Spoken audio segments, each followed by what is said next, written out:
फिर मैं स्वागत करदी हाँ। मैं डिप्टी कमिश्नर रोपड़ तुहाडे वास्ते जिहड़ी कोरोना दी अपडेट जो लेटेस्ट हैगी, जिहड़ी गाइडलाइंस हैगी, इन्हां दे वास्ते असी हर बुधवार नूं तुहाडे नाल ये साझा करदे ने। अज जिवें आप सारिਆਂ ਨੂੰ पता हैगा कि साडी टैसटिंग वगैरह दी स्पीड असी वधा दित्ती हैगी। काफ़ी जगह ते असी टैसटिंग करा रहे ने। सैंपल्स हुण तक 35,729 सैंपल हुण तक लिते गए ने। इस तो इलावा जिस दे विचों नैगेटिव सैंपल 34,613 सीगे। पेंडिंग सैंपल की गिनती 360 सीगे।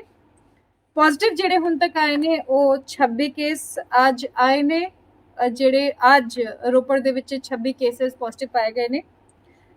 सारे cases they which active positive cases की गिनती 259 हैगी, 259। डिस्चार्ज हुण हुए आएंगे आज वो 24 केस ने, जिहड़े 24 कोरोना सर्वाइवर्स ने जो अज अपने घरां नूं परते ने वापस। टोटल पॉजिटिव जिहड़ी संख्या हैगी जिले दे विच हुण तक जो कोरोना दी हो चुकी हैगी, जेकर असीं कोरोना महामारी दी पूरे टाइमलाइन दी गल करिए, वो 971 हो चुकी हैगी, जिस दे विच 692 लोगों ने कोरोना नूं हराया है ते उन्हां उसनूं जित के वापस घर लौटे ने। टोटल डेथ्स जिहड़े ने डिस्ट्रिक्ट दे विच अगस्त महीने दे विच ज़्यादा फैटलिटीज़ रही हैंगी, काफ़ी कारणों तो रही हैंगी, काफ़ी ज़्यादा स्पाइक भी आया हैगा। हुण तक 20 फैटलिटीज़ जिहड़ी हैंगी रोपड़ जिले दे विच कोरोना तो संबंधित हो चुकी हैंगी। आज जिहड़ी डेथ हुई हैगी वो 65 ईयर दे मेल हैंगे बहरामपुर तो अनपुर साहब तो, जिहड़े पीजीआई दे विच एडमिट सीगे। इन्हां नूं एक्यूट रेस्पिरेटरी डिस्ट्रेस सिंड्रोम जिवें चेस्ट दे इन्फेक्शन जो कहंदे ने उस दे नाल किडनी फेलियर कारण आज इन्हां दी मौत हो गई ते साडे विचकार नहीं रहे, जो साडू बहुत अफसोस है। इन्हां दे परिवार दे वास्ते, इन्हां दे रिलेटिव्स वास्ते असीं अफसोस जाहिर करदे ने।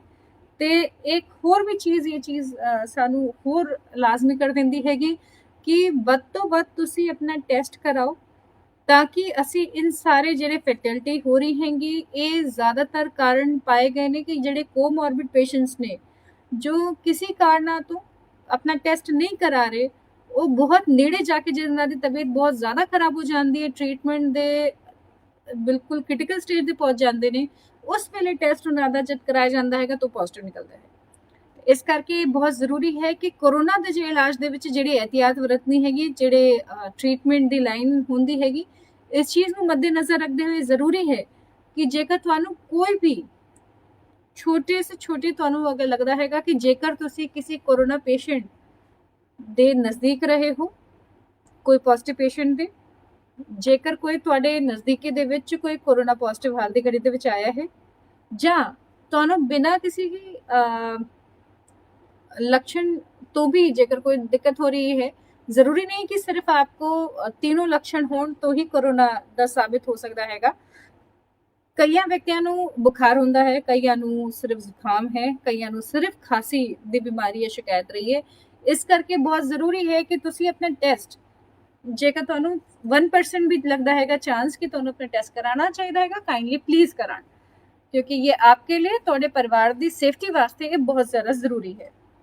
आज दे जेकर केसेस की गल करन तो अनपुर साहब दे विच 36 साल के मेल, 50 साल के मेल ते 32 साल के मेल मनुपुली पिंड तो पॉजिटिव पाए गए ने।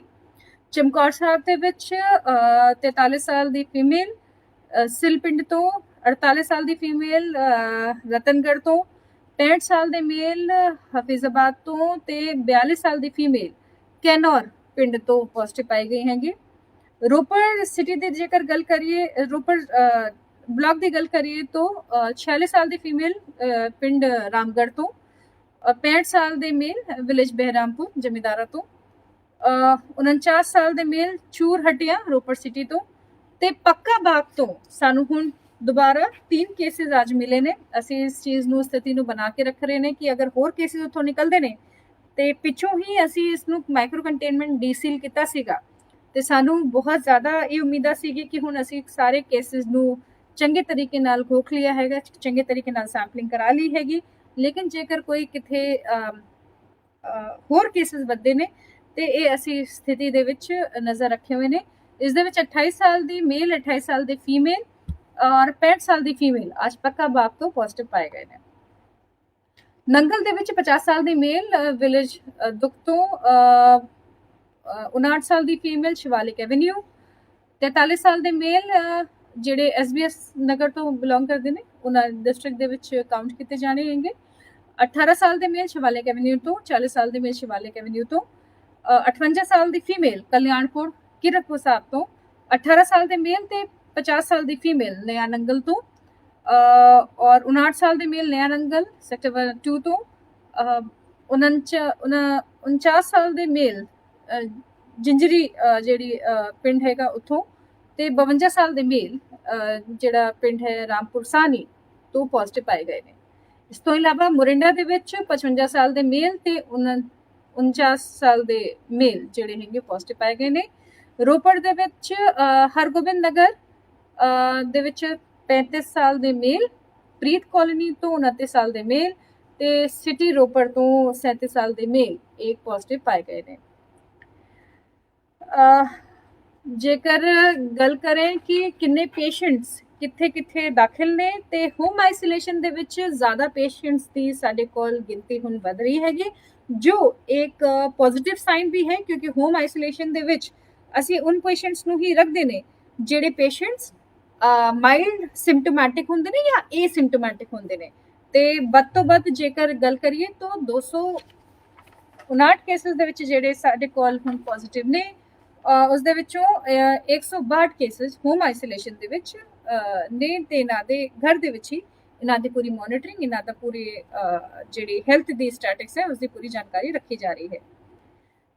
ਕੋਵਿਡ ਕੇਅਰ ਸੈਂਟਰ ਗਿਆਨ ਸਾਗਰ ਦੇ ਵਿੱਚੋਂ 4, Covid care centre Anandpur Sahib ਦੇ ਵਿੱਚ 24, ਡਿਸਟ੍ਰਿਕਟ ਹਸਪੀਟਲ DH ਰੋਪੜ ਦੇ ਵਿੱਚ 16, PGI ਦੇ ਵਿੱਚ 7 ਕੇਸਿਸ, ਕਮਾਂਡ ਹਸਪੀਟਲ ਚੰਡੀ ਮੰਦਿਰ ਦੇ ਵਿੱਚ 3 ਕੇਸਿਸ, IB ਹਸਪੀਟਲ ਮੋਹਾਲੀ ਦੇ ਵਿੱਚ 2 ਕੇਸਿਸ,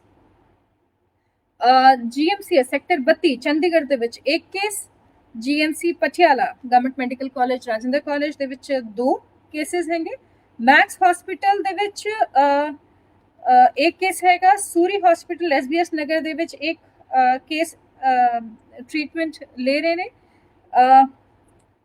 ਫੋਰਟਿਸ ਹਸਪੀਟਲ ਮੋਹਾਲੀ ਦੇ ਵਿੱਚ ਇੱਕ ਕੇਸ ਹੈਗੇ, SDH ਨੰਗਲ ਦੇ ਵਿੱਚ 4 ਕੇਸਿਸ ਨੇ, ਗ੍ਰੇਸ਼ੀਅਨ ਹਸਪੀਟਲ ਮੋਹਾਲੀ ਦੇ ਵਿੱਚ 3 ਕੇਸਿਸ, ਪਰਵਾਰ ਹਸਪੀਟਲ ਦੇ ਵਿੱਚ 3 ਕੇਸਿਸ, DMC ਲੁਧਿਆਣਾ ਦੇ ਵਿੱਚ 1 ਕੇਸ ਦਾਖਲ ਹੈ, ਸੁਹਾਨਾ ਹਸਪੀਟਲ ਦੇ ਵਿੱਚ 1 ਕੇਸ ਕੱਲ ਰਾਤੀ ਅਸੀਂ ਸ਼ਿਫਟ ਕੀਤਾ ਹੈਗਾ ਤੇ ਟੋਟਲ ਕੇਸਿਸ ਜਿਨ੍ਹਾਂ ਦੀ ਅਨਟ੍ਰੇਸੇਬਲ ਹੁਣ ਤੱਕ ਰਿਪੋਰਟ ਰਹੀ ਹੈ, ਉਹਨਾਂ ਦੇ ਗਲਤ ਨਾਮ ਕਾਰਨ, ਉਹਨਾਂ ਦੇ ਗਲਤ ਨੰਬਰਸ ਕਾਰਨ ਅਸੀਂ ਉਹਨਾਂ ਨੂੰ ਲੋਕੇਟ ਨਹੀਂ ਕਰ ਪਾਏ। ਉਹ ਇਦਾਂ ਦੇ 9 ਕੇਸਿਸ ਨੇ ਡਿਸਟ੍ਰਿਕਟ ਦੇ ਵਿੱਚ ਤੇ ਇਸ ਤੋਂ ਇਲਾਵਾ ਐਲੋਕੇਸ਼ਨ ਜੋ ਅੱਜ ਦੀ ਹੁਣ ਸ਼ਾਮ ਤੱਕ ਅਵੇਟਡ ਹੈ, ਜਿਹੜੇ ਹੁਣ ਅੱਜ ਕੇਸਿਸ ਆਏ ਨੇ ਉਹਨਾਂ ਦੇ ਵਿੱਚੋਂ 4, ਟੋਟਲ 259 ਕੇਸਿਸ ਦੇ ਵਿੱਚੋਂ 11 ਦੇ ਵਿੱਚ ਜਿਹੜੇ ਮਾਈਲਡ ਸਿੰਪਟੋਮੈਟਿਕ ਕੇਸਿਸ ਨੇ ਲੇਕਿਨ ਹਾਈ ਰਿਸਕ ਕੈਟਾਗਰੀ ਦੇ ਵਿੱਚ ਨੇ, ਉਹ ਹੁਣ 32 ਕੇਸਿਸ ਨੇ ਤੇ L2 ਦੇ ਵਿੱਚ ਜਿਹੜੇ ਥੋੜੇ ਆਕਸੀਜਨ ਸਪੋਰਟ ਵਗੈਰਾ ਦੀ ਕਿਸ ਨੂੰ ਲੋਡ ਪੈ ਜਾਂਦੀ ਹੈਗੀ ਤਾਂ L2 ਦੇ ਵਿੱਚ 42 ਕੇਸਿਸ ਨੇ ਤੇ L3 ਦੇ ਵਿੱਚ 10 ਕੇਸਿਸ ਨੇ। L3 ਸਾਡੇ ਸਭ ਤੋਂ ਜ਼ਿਆਦਾ ਕ੍ਰਿਟੀਕਲ ਕੇਸਿਸ ਨੇ ਜਿਹੜੇ ਜਿਨ੍ਹਾਂ ਨੂੰ ਕਿਤੇ ਵੈਂਟੀਲੇਟਰ ਜਾਂ ਕਿਤੇ ਹੋਰ ਕ੍ਰਿਟੀਕਲ ਕੇਅਰ ਦੀ ਲੋੜ ਪੈਂਦੀ ਹੈਗੀ, ਅਸੀਂ ਉਹਨਾਂ ਨੂੰ L3 ਦੇ ਵਿੱਚ ਗਿਣਦੇ ਨੇ। ਤੁਹਾਡੇ ਧਿਆਨ ਦੇਣ ਦੀ ਵਾਲੀ ਗੱਲ ਹੈਗੀ ਕਿ ਹੁਣ ਜਿਵੇਂ ਕਾਫੀ ਲੋਕ ਮੈਨੂੰ ਪੁੱਛਦੇ ਨੇ ਕਿ ਜੀ ਅਸੀਂ ਟੈਸਟ ਕਾਹਦੇ ਲਈ ਕਰਾਈਏ ਕਿਉਂਕਿ ਫਿਰ ਉੱਥੋਂ ਗਿਆਨ ਸਾਗਰ ਜਾਂ ਕਿਤੇ ਭੇਜ ਦੇਣਾ ਹੈਗਾ। ਮੈਂ ਤੁਹਾਨੂੰ ਵਿਸ਼ਵਾਸ ਦਿਲਾਣਾ ਚਾਹੁੰਦੀ ਹਾਂ ਕਿ ਜੇਕਰ ਤੁਹਾਨੂੰ ਸਿੰਪਟਮਸ ਇਦਾਂ ਦੇ ਨਹੀਂ ਹੈਗੇ, ਮਾਈਲਡ ਹੈਗੇ, ਏਸਿੰਪਟੋਮੈਟਿਕ ਨੇ, ਜੇਕਰ ਤੁਹਾਡੇ ਘਰ ਦੇ ਵਿੱਚ ਹੀ ਜੋ ਹੋਮ ਆਈਸੋਲੇਸ਼ਨ ਹੈ ਉਹ ਪੂਰਾ ਮੁਕੰਮਲ ਤੌਰ ਤੇ ਤੁਸੀਂ ਰੱਖ ਸਕਦੇ ਹੋ ਤੇ ਇਹ ਸਾਡੀ ਵੀ ਕੋਸ਼ਿਸ਼ ਇਹ ਰਹਿੰਦੀ ਹੈਗੀ ਕਿ ਅਸੀਂ ਤੁਹਾਨੂੰ ਹੋਮ ਆਈਸੋਲੇਸ਼ਨ ਦੇ ਵਿੱਚ ਹੀ ਰੱਖੀਏ। ਇਸ ਕਰਕੇ ਕਈ ਲੋਕੀ ਸ਼ਾਇਦ ਇਸ ਡਰ ਕੇ ਕਾਰਨ ਵੀ ਟੈਸਟ ਕਰਾਣੇ ਨਹੀਂ ਆ ਰਹੇ ਕਿ ਅਸੀਂ ਸਰਕਾਰ ਸਾਨੂੰ ਕਿੱਥੇ ਲੈ ਜਾਏਗੀ, लेकिन मैं डिप्टी कमिश्नर रोपड़ आपको ये विश्वास दिलाना चाहती ਹਾਂ ਕਿ ਪੂਰੇ ਚੰਗੇ ਤਰੀਕੇ ਨਾਲ ਸਾਡੀ ਕੋਲ ਇੱਕ ਟੀਮ ਪੂਰੀ ਬਣੀ ਹੋਈ ਹੈਗੀ ਜੋ ਤੁਹਾਨੂੰ ਜੇਕਰ ਤੁਸੀਂ ਪੋਜ਼ਿਟਿਵ ਆਉਂਦੇ ਹੋ ਤੁਹਾਨੂੰ ਪੂਰੇ ਤਰੀਕੇ ਨਾਲ ਚੰਗੇ ਤਰੀਕੇ ਨਾਲ ਤੁਹਾਡਾ ਹਾਲ ਚਾਲ ਲੈਂਦੀ ਹੈ ਤੁਹਾਡੇ ਵਾਈਟਲ ਸਟੈਟਿਕਸ, ਜਿਸ ਦੇ ਵਿੱਚ ਤੁਹਾਡਾ ਟੈਂਪਰੇਚਰ, ਤੁਹਾਡੇ ਆਕਸੀਜਨ ਲੈਵਲ, ਤੁਹਾਡੀ ਪਲਸ ਰੇਟ ਤੇ ਹੋਰ ਕੋਈ ਅਗਰ ਤੁਹਾਨੂੰ ਸਾਹ ਦੀ ਪ੍ਰੋਬਲਮ ਹੋ ਰਹੀ ਹੈਗੀ, ਉਸ ਦਾ ਪੂਰਾ ਖਿਆਲ ਰੱਖਿਆ ਜਾਂਦਾ ਹੈਗਾ। ਤੇ ਤੁਸੀਂ ਇਸ ਦੇ ਬਾਰੇ ਬਿਲਕੁਲ ਨਿਸ਼ਚਿੰਤ ਰਹੋ ਕਿ ਅਗਰ ਤੁਹਾਨੂੰ ਟੈਸਟ ਕਰਾਉਣਾ ਹੈ, ਬੇਸ਼ੱਕ ਆਬਵੀਅਸਲੀ ਅਸੀਂ ਆਸ ਕਰਦੇ ਨੇ ਕਿ ਤੁਸੀਂ ਨੈਗੇਟਿਵ ਹੀ ਆਓ, ਲੇਕਿਨ ਜੇਕਰ ਤੁਸੀਂ ਪੋਜ਼ਿਟਿਵ ਵੀ ਆਉਂਦੇ ਹੋ तो ਅਸੀਂ ਹੈ, ਪੂਰੀ ਟੀਮ ਲੱਗੀ ਹੋਈ ਹੈ आपके स्वास्थ्य ਦੇ ਵਾਸਤੇ, ਤੁਹਾਡੇ ਖਿਆਲ ਰੱਖਣ ਦੇ ਵਾਸਤੇ। ਜੇਕਰ ਮਾਈਕਰੋ ਕੰਟੇਨਮੈਂਟ ਜ਼ੋਨਸ ਦੀ ਗੱਲ ਕਰੀਏ ਤਾਂ ਪੂਰੇ ਡਿਸਟ੍ਰਿਕਟ ਦੇ ਵਿੱਚ ਹੁਣ ਤੱਕ 4 ਮਾਈਕਰੋ ਕੰਟੇਨਮੈਂਟ ਜ਼ੋਨਸ ਜਿਹੜੇ ਨੇ ਅਭੀ ਜਿਹੜੇ ਐਕਟਿਵ ਨੇ, ਜਿਸ ਦੇ ਵਿੱਚ ਗਿਆਨੀ ਜੈਲ ਸਿੰਘ ਨਗਰ ਦੇ ਵਿੱਚ ਇੱਕ ਜ਼ੋਨ ਬਣਾਇਆ ਗਿਆ ਹੈਗਾ ਤੇ ਪਿੰਡ ਭਟੋਲੀ ਦੇ ਵਿੱਚ ਕੀਰਤਪੁਰ ਸਾਹਿਬ ਦੇ ਵਿੱਚ ਇੱਕ ਜ਼ੋਨ ਹੈ ਮਾਈਕਰੋ ਕੰਟੇਨਮੈਂਟ ਜ਼ੋਨ। ਰਣਜੀਤਪੁਰ ਦੇ ਵਿੱਚ ਇੱਕ ਮਾਈਕਰੋ ਕੰਟੇਨਮੈਂਟ ਜ਼ੋਨ ਹੈ। ਪਿੰਡ ਅਮਰਾਲੀ ਜਿਹੜਾ ਹੈਗਾ ਉਸ ਦੇ ਵਿੱਚ ਵੀ ਇੱਕ ਮਾਈਕਰੋ ਕੰਟੇਨਮੈਂਟ ਜ਼ੋਨ ਬਣਾਇਆ ਗਿਆ ਹੈਗਾ। ਤੇ ਕੰਟੇਨਮੈਂਟ ਜ਼ੋਨ ਜਿਹੜਾ ਹੈ ਉਹ ਭਰਤਗੜ੍ਹ ਦੇ ਵਿੱਚ ਤੇ ਸ਼ਿਵਾਲਿਕ ਐਵਨਿਊ ਨੰਗਲ ਦੇ ਵਿੱਚ ਬਣਾਇਆ ਗਿਆ ਹੈਗਾ, ਕਿਉਂਕਿ ਉੱਥੇ ਪਿੱਛੇ ਕੁਝ ਦਿਨਾਂ ਪਹਿਲਾਂ ਤਕਰੀਬਨ 21 ਕੇਸਿਸ ਨਵੇਂ ਇੱਕ ਸਾਥ ਆਏ ਸੀਗੇ ਤੇ ਇਹ ਬਹੁਤ ਜ਼ਿਆਦਾ ਵੱਡੀ ਮਾਤਰਾ ਦੇ ਵਿੱਚ ਆਏ ਸੀਗੇ। ਤੇ ਇਸ ਕਰਕੇ ਜ਼ਰੂਰੀ ਹੈ ਕਿ ਅਸੀਂ ਮਾਈਕਰੋ ਕੰਟੇਨਮੈਂਟ ਦਾ ਦਾਇਰਾ बढ़ा ਕੇ ਕੰਟੇਨਮੈਂਟ ਜ਼ੋਨ ਕਰੀਏ, ਤਾਂ ਕਿ ਉੱਥੇ ਜ਼ਿਆਦਾ ਸੇ ਜ਼ਿਆਦਾ ਲੋਕਾਂ ਦੀ ਸੈਂਪਲਿੰਗ ਅਸੀਂ ਕਰਾ ਸਕੀਏ। 100% ਸੈਂਪਲਿੰਗ ਦਾ ਸਾਡੇ ਕੋਲ ਮੈਂਡੇਟਰੀ ਟੀਚਾ ਹੈ ਜੋ ਸਾਨੂੰ ਰਖਵਾਉਣਾ ਹੈਗਾ। ਇਸ ਕਰਕੇ ਤੁਹਾਨੂੰ ਵੀ ਅਸੀਂ ਅਪੀਲ ਕਰਦੇ ਨੇ ਕਿ ਜੇਕਰ ਤੁਸੀਂ ਇਸ ਕੰਟੇਨਮੈਂਟ ਜ਼ੋਨ ਦੇ ਵਿੱਚ ਰਹਿ ਰਹੇ ਹੋ, ਕਿਤੇ ਵੀ ਤੁਸੀਂ ਮੈਨੂੰ ਸੁਣ ਰਹੇ ਹੋ, ਤੇ ਪਲੀਜ਼ ਕਾਈਂਡਲੀ ਤੁਹਾਡੇ ਪਰਿਵਾਰ ਦੇ ਵਾਸਤੇ, ਤੁਹਾਡੇ ਵਾਸਤੇ ਇਹ ਬਹੁਤ ਜ਼ਰੂਰੀ ਹੈ ਕਿ ਤੁਸੀਂ ਸਾਡੀ ਟੀਮ ਨੂੰ ਸਹਿਯੋਗ ਕਰੋ, ਤੁਸੀਂ ਆਪਣਾ ਸੈਂਪਲ ਦਿਓ। ਤੇ ਕੁਝ ਇੰਸਟਰਕਸ਼ਨਸ ਪੰਜਾਬ ਸਰਕਾਰ ਵੱਲੋਂ ਪਿੱਛੇ ਜਾਰੀ ਹੋਈ ਸੀਗੀਆਂ ਜੋ ਕਰਫਿਊ ਨੂੰ ਲੈ ਕੇ ਸੀਗੇ ਤੇ ਅਨਲੌਕ 4 ਦੀ ਗਾਈਡਲਾਈਨਸ ਨੂੰ ਲੈ ਕੇ ਵੀ ਸੀਗੀ। ਇਸ ਦੇ ਵਿੱਚ ਮੈਂ ਆਪ ਨੂੰ ਕੁਝ ਜਾਣਕਾਰੀ ਦੇਣਾ ਚਾਹੁੰਦੀ ਹਾਂ ਕਿ ਜਿਵੇਂ ਪਹਿਲਾਂ ਵੀ ਤੁਹਾਨੂੰ ਪਤਾ ਹੈਗਾ ਕਿ ਵੀਕਐਂਡ ਕਰਫਿਊ ਜਿਹੜਾ ਸੈਟਰਡੇ ਔਰ ਸੰਡੇ ਦਾ ਹੈਗਾ, ਇਹ ਸ਼ਹਿਰੀ ਖੇਤਰ ਦੇ ਵਿੱਚ ਜੋ 6 ਟਾਊਨ ਹੈਗੇ ਰੋਪੜ ਦੇ, ਜਿਸ ਦੇ ਵਿੱਚ ਰੋਪੜ, ਮੁਰਿੰਡਾ, ਚਮਕੌਰ ਸਾਹਿਬ, ਕੀਰਤਪੁਰ ਸਾਹਿਬ, ਅਨੰਦਪੁਰ ਸਾਹਿਬ ਤੇ ਨੰਗਲ ਸ਼ਾਮਿਲ ਨੇ, ਇਸ ਦੇ ਵਿੱਚ ਲਾਗੂ ਰਹੇਗਾ। ਤੇ ਨਾਈਟ ਕਰਫਿਊ ਜਿਹੜਾ ਹੈਗਾ ਇਹ ਸ਼ਾਮ 7 ਵਜੇ ਤੋਂ ਲੈ ਕੇ ਸਵੇਰੇ 5 ਵਜੇ ਤੱਕ ਵੀ ਲਾਗੂ ਰਹੇਗਾ ਇਨ ਸ਼ਹਿਰਾਂ ਦੇ ਖੇਤਰ ਦੇ ਵਿੱਚ। ਇਸ ਤੋਂ ਇਲਾਵਾ ਜਿਹੜੇ ਬਾਕੀ ਪਿੰਡੂ ਖੇਤਰ ਦੇ ਵਿੱਚ ਹੈਗੇ, ਉੱਥੇ ਜਿਹੜੀ ਪਹਿਲਿਆਂ ਦੀ ਵਾਂਗ ਚੱਲ ਰਿਹਾ ਸੀਗਾ ਜੋ 8:30 ਵਜੇ ਤੱਕ ਦਾ ਟਾਈਮ ਸੀਗਾ, ਉਹ ਉਸ ਤਰੀਕੇ ਨਾਲ ਹੀ ਸਾਰੇ ਸ਼ਾਪਸ ਦਾ ਟਾਈਮ ਲਾਗੂ ਰਹੂਗਾ। ਜੇਕਰ ਮੈਂ ਹੋਰ ਤੁਹਾਨੂੰ ਐਕਸਪਲੇਨ ਕਰਨਾ ਜੇਕਰ ਗੱਲ ਕਰੀਏ ਹੋਰ ਡਿਟੇਲਿੰਗ ਦੀ, ਤਾਂ ਸ਼ਾਪਸ ਔਰ ਮਾਲਸ ਜਿਹੜੇ ਨੇ ਉਹ ਮੰਡੇ ਟੂ ਫਰਾਈਡੇ ਇਨ ਸ਼ਹਿਰੀ ਖੇਤਰਾਂ ਦੇ ਵਿੱਚ 6:30 ਵਜੇ ਤੱਕ ਖੁੱਲ ਸਕਦੇ ਨੇ। ਸੈਟਰਡੇ ਸੰਡੇ ਬੰਦ ਰਹਿਣਗੇ। ਜੇਕਰ ਕੋਈ ਐਸੈਂਸ਼ੀਅਲ ਕਮੋਡਿਟੀ ਦੇ ਸ਼ਾਪਸ ਹੈਗੇ, ਉਹਨਾਂ ਨੂੰ ਪੂਰੇ 7 ਦਿਨ ਖੁੱਲਣ ਦੀ ਇਜਾਜ਼ਤ ਹੈਗੀ, ਲੇਕਿਨ 6:30 ਵਜੇ ਤੱਕ ਹੀ ਉਹ ਖੁੱਲ ਸਕਦੇ ਨੇ। ਇਸ ਤੋਂ ਇਲਾਵਾ ਜਿਹੜੇ ਧਾਰਮਿਕ ਸੰਸਥਾਨ ਨੇ, ਧਾਰਮਿਕ ਸਥਾਨ ਨੇ, ਉਹਨਾਂ ਨੂੰ ਵੀ ਸਿਰਫ 6:30 ਵਜੇ ਤੱਕ ਹੀ ਪ੍ਰਵਾਨਗੀ ਹੈਗੀ ਪਬਲਿਕ ਵਾਸਤੇ। स्पोर्ट्स कॉम्प्लेक्स स्टेडियम्स ਦੇ ਵਾਸਤੇ भी 6:30 ਵਜੇ ਤੱਕ का ही टाइम लिमिट रखी गई हैगी। रेस्टोरेंट्स ਜਿਹੜੇ मॉल ਦੇ ਵਿੱਚ ਨੇ ਜਾਂ स्टैंड अलोन रेस्टोरेंट्स है, वो भी सिर्फ 6:30 ਵਜੇ तक ही ऑपरेट कर सकते हैं।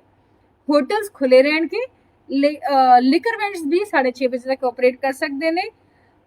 ਜਿਹੜੀ ਗੈਦਰਿੰਗ ਦੇ ਉੱਪਰ ਪੂਰੀ ਸਟੇਟ ਦੇ ਵਿੱਚ ਹੀ ਪੂਰਾ ਬੈਨ ਹੈਗੀ, ਜਿਸ ਦੇ ਵਿੱਚ ਸਾਰੇ ਹੀ ਧਰਨਾ ਪ੍ਰਦਰਸ਼ਨ ਵਗੈਰਾ ਤੇ ਅਸੀਂ ਬਾਰ-ਬਾਰ ਲੋਕਾਂ ਨੂੰ ਸਮਝਾ ਰਹੇ ਨੇ ਕਿ ਕਾਈਂਡਲੀ ਪਲੀਜ਼ ਤੁਸੀਂ ਘਰਾਂ ਦੇ ਵਿੱਚ ਹੀ ਰਹੋ, ਸੇਫ ਰਹੋ। ਲੋਕਾਂ ਨੂੰ ਅਸੀਂ ਕੋਸ਼ਿਸ਼ ਕਰਦੇ ਨੇ, ਅਪੀਲ ਕਰਦੇ ਨੇ, ਤੇ ਤੁਹਾਨੂੰ ਅੱਜ ਮੈਂ ਫਿਰ ਵਾਪਸ ਅਪੀਲ ਕਰ ਰਹੀ ਹਾਂ। ਮੈਰਿਜ ਫੰਕਸ਼ਨਾਂ ਵਾਸਤੇ ਅਸੀਂ 30 ਬੰਦਿਆਂ ਵਾਸਤੇ ਲਿਮਿਟ ਹੈਗੀ ਜਿਹੜੀ ਸੈੱਟ ਕੀਤੀ ਗਈ ਹੈਗੀ ਸਰਕਾਰ ਵੱਲੋਂ, ਤੇ ਸੰਸਕਾਰ ਵਾਸਤੇ 20 ਵਿਅਕਤੀਆਂ ਨੂੰ ਹੀ ਸ਼ਾਮਿਲ ਹੋਣ ਦੀ ਪ੍ਰਵਾਨਗੀ ਦਿੱਤੀ ਜਾ ਸਕਦੀ ਹੈ। ਜੇਕਰ ਤੁਸੀਂ 4 ਵੀਲਰ ਦੇ ਵਿੱਚ ਕਮਿਊਟ ਕਰਦੇ ਹੋ ਤਾਂ ਸਿਰਫ ਉੱਥੇ 3 ਵਿਅਕਤੀ ਇੰਕਲੂਡਿੰਗ ਡਰਾਈਵਰ ਨੂੰ ਹੀ ਪ੍ਰਵਾਨਗੀ ਹੋਏਗੀ ਕਿ ਉਹ ਕਮਿਊਟ ਕਰ ਸਕਦੇ ਨੇ। ਸਾਰੀ ਬੱਸਸ ਔਰ ਟਰਾਂਸਪੋਰਟ ਵਹੀਕਲ ਨੂੰ ਵੀ 50% ਕੈਪੈਸਿਟੀ ਤੇ ਹੀ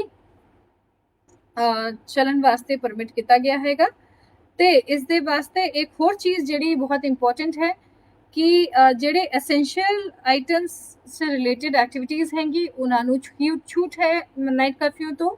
ਜਿਹੜੇ ਸਟੂਡੈਂਟਸ ਨੇ ਜਿਨ੍ਹਾਂ ਨੂੰ ਅੱਗੇ ਇਹਨਾਂ ਦਾ ਕੋਈ ਐਗਜ਼ਾਮ ਵਗੈਰਾ ਦੇਣਾ ਹੈਗਾ, ਇਹਨਾਂ ਦੇ ਸੈਂਟਰਾਂ ਦੇ ਵਿੱਚ ਜਾਣਾ ਹੈ, ਉਹਨਾਂ ਨੂੰ ਵੀ ਇਸ ਕਰਫਿਊ ਤੋਂ ਛੂਟ ਹੈ ਜੇਕਰ ਉਹਨਾਂ ਦੇ ਕੋਲ ਐਡਮਿਟ ਕਾਰਡ ਜਾਂ ਪ੍ਰੋਪਰ ਡਾਕੂਮੈਂਟੇਸ਼ਨ ਨਾ ਹੋਏ ਤਾਂ ਉਹਨਾਂ ਨੂੰ ਅਸੀਂ ਕੋਈ ਦਿੱਕਤ ਨਹੀਂ ਪੇਸ਼ ਆਉਣ ਦਿੱਤੀ ਜਾਵੇਗੀ।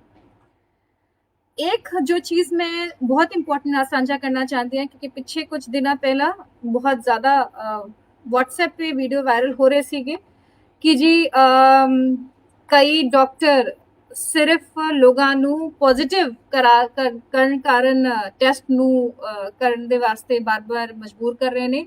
ਉਹਨਾਂ ਦੀ ਕਿਡਨੀਆਂ ਨਿਕਾਲ ਦਿੱਤੀ ਜਾਂਦੀ ਹੈਗੀ, ਉਹਨਾਂ ਦੇ ਅੰਗ ਜਿਹੜੇ ਹੈ ਉਹ ਕਰ ਦਿੱਤੇ ਜਾਂਦੇ। ਇਸ ਤਰ੍ਹਾਂ ਕੇ ਬੜੇ ਵਾਹਿयात ਤਰੀਕੇ ਦੇ ਮੈਸੇजेस WhatsApp पे वायरल हो रहे ने।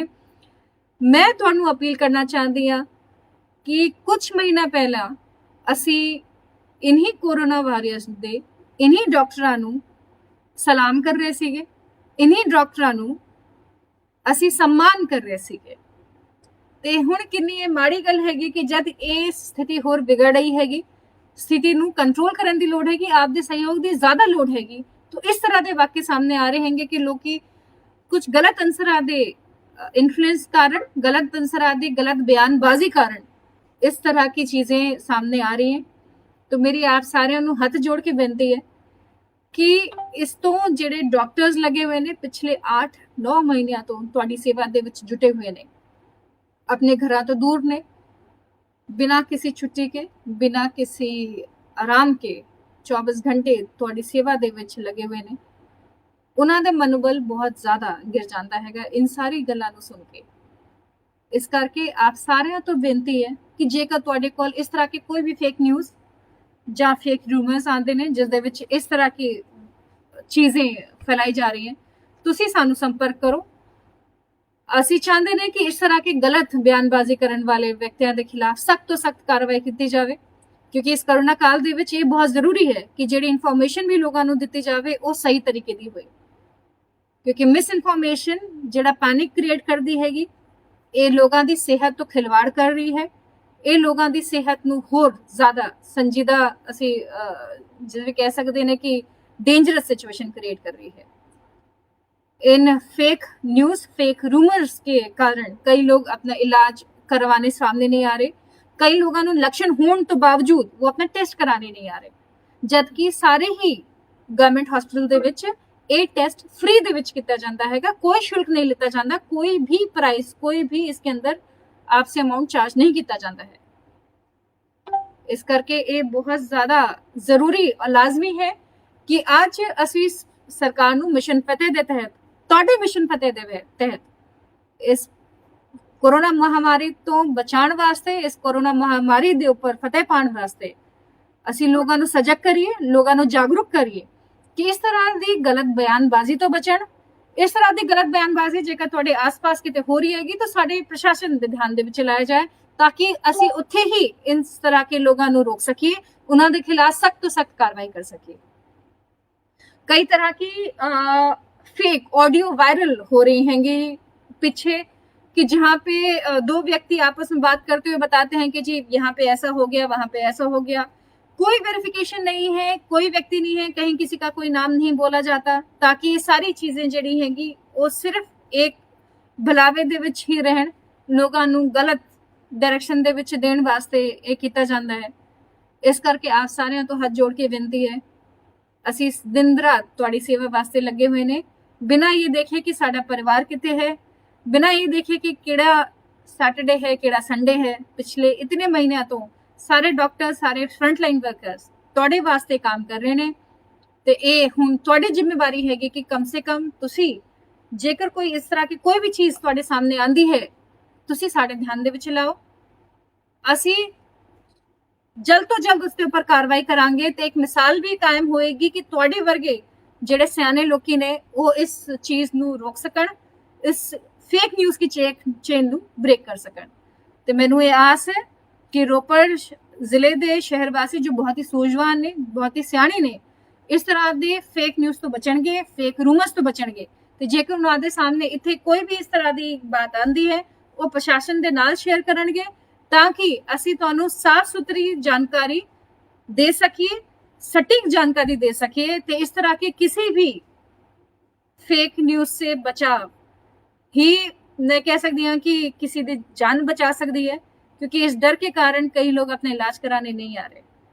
कई बार सानू उस वेले पता चलता है जब बंदा, जो व्यक्ति है वो बहुत ही क्रिटिकल स्टेज में पहुंच जाता है। तो उस विच ਸਾਡੇ ਡਾਕਟਰਾਂ ਦੇ ਹੱਥ ਦੇ ਵਿੱਚ ਵੀ ਨਹੀਂ ਰਹਿੰਦਾ ਕਿ ਉਹਨਾਂ ਨੂੰ ਕਿਸੇ ਤਰੀਕੇ ਨਾਲ ਬਚਾ ਸਕੇ।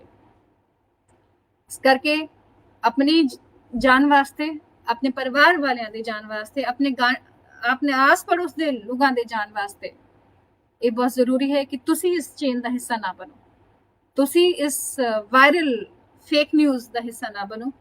ਤੇ ਅਸੀਂ ਚਾਹੁੰਦੇ ਨੇ ਕਿ ਰੋਪੜ ਜ਼ਿਲ੍ਹੇ ਦੇ ਵਾਸਤੇ ਜਿਹੜੇ ਵੀ ਉਪਰਾਲੇ ਹੁਣ ਸਰਕਾਰ ਵੱਲੋਂ ਕੀਤੇ ਜਾ ਰਹੇ ਹਨ, ਗੈਰ ਸਰਕਾਰੀ ਸੰਸਥਾਵਾਂ ਵੱਲੋਂ ਕੀਤੇ ਜਾ ਰਹੇ ਹਨ, ਪ੍ਰਾਈਵੇਟ ਡਾਕਟਰਸ ਵੱਲੋਂ ਕੀਤੇ ਜਾ ਰਹੇ ਹਨ, ਉਹ ਸਾਹਮਣੇ ਆਣ ਤੇ ਉਹਨਾਂ ਦੀ ਕਾਰਗੁਜ਼ਾਰੀ ਨੂੰ ਹੋਰ ਮਨੋਬਲ बढ़ेगा ਜੇਕਰ ਤੁਸੀਂ ਇਸ ਤਰ੍ਹਾਂ ਕੇ ਹੋਰ ਜਿਹੜੇ ਰੂਮਰਸ ਚੱਲ ਰਹੇ ਨੇ ਇਹਨਾਂ ਨੂੰ ਸਿਰੇ ਸੇ ਨਿਕਾਲੀਏ, ਇਹਨਾਂ ਨੂੰ ਸਿਰੇ ਤੋਂ ਹਟਾ ਕੇ ਬਿਲਕੁਲ ਇਨ ਸਾਰੇ ਜਿਹੜੇ ਇਹ ਗਲਤ ਅਨਸਰ ਨੇ ਇਹਨਾਂ ਨੂੰ ਨੀਚੇ ਕਰੀਏ ਤਾਂ ਕਿ ਜਿਹੜਾ ਹੌਸਲਾ ਹੈ ਮਿਸ਼ਨ ਫਤਿਹ ਦਾ ਉਹ ਉੱਪਰ ਰਹੇ। ਤੇ ਆਪ ਨੂੰ ਜੇਕਰ ਕੋਈ ਵੀ ਜਾਣਕਾਰੀ ਚਾਹੀਦੀ ਹੈਗੀ ਤੁਸੀਂ 104 पे ਮੈਡੀਕਲ ਹੈਲਪਲਾਈਨ ਤੇ ਲੈ ਸਕਦੇ ਹੋ। ਪੁਲਿਸ ਦੇ ਵਾਸਤੇ ਜੇਕਰ ਤੁਹਾਨੂੰ ਕੋਈ ਜਾਣਕਾਰੀ ਦੇਣੀ ਹੈ ਤੁਸੀਂ 112 ਤੇ ਦੇ ਸਕਦੇ ਹੋ। ਜੇਕਰ ਤੁਹਾਨੂੰ ਮੇਰੇ ਨਾਲ ਕੋਈ ਜਾਣਕਾਰੀ ਸ਼ੇਅਰ ਕਰਨੀ ਹੈ ਤੁਸੀਂ 12 11 57